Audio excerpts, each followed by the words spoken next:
Менің бала күнгі арманым деректі фильм түсіру болатын. Алғашқы фильмнің тақырыбын мемлекетіміздің ұлы тұлғасы, аса көрнекті мемлекет қайраткері Дінмұхамед Қонаев атамыздың өмірі мен қызметіне арналады.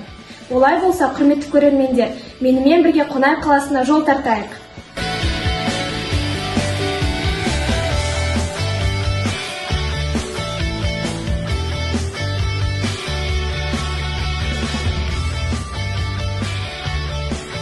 Бүгін біз Жетісу облысы Көксу ауданы Жетісу орта мектебінен қонақ болып Қонаев қаласына жеттік.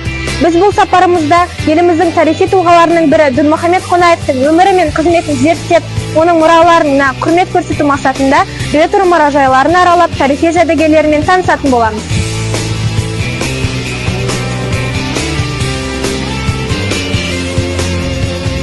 Дінмұхамед Қонаев 1912 жылы 12 қаңтарда Алматы облысының Қаскелең ауданындағы Қарасай ауылында дүниеге келген.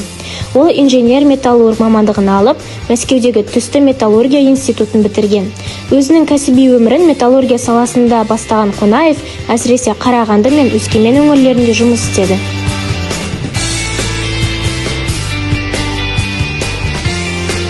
Қонаев қаласында орналасқан ретро мұражайына келу біз үшін үлкен мәртебе. Мұражайға келген әр адам оның ұрпақтары үшін қалдырған мол мұрасын сезініп, тарихтың бір бөлшегіне айналады. Мұражайда сақталған тарихи фотосуреттер мен құжаттар арқылы біз ұлы тұлғаның өмір жолын, басқарған жылдарындағы елеулі өзгерістерді тереңірек түсініп, сол кезеңнің куәсі бола аламыз.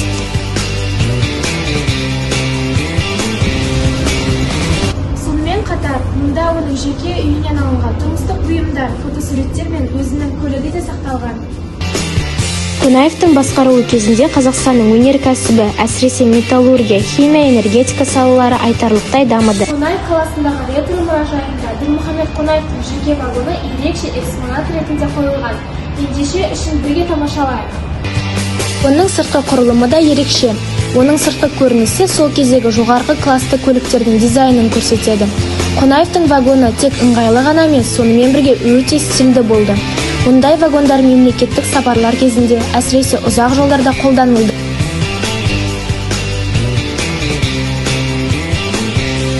Вагонның ішкі интерьері заманына сай ыңғайлы әрі сәнді. Мұнда жұмыс істеу және демалу үшін барлық жағдайлар жасалынған. Әсіресе вагондағы кең әрі жайлы кабиналар мен жұмыс бөлмелері ерекше назар аударады. Мұнда Қонаев өзінің іс сапарлары кезінде кездесулер өткізіп, жұмыс жасайтын болған. Вагонның ішінде дәретхана, жуыну бөлмесі, демалыс аймағы мен асхана да бар. Бұл сол дәуірдің жоғары лауазымды тұлғаларының комфортты сапар жасауына мүмкіндік берген.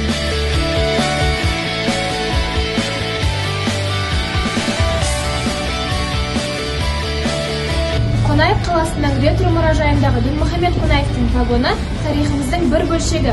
Мұражайға келіп, осы тарихи жәдігермен танысып, еліміздің өткеніне саяхат жасаңыздар.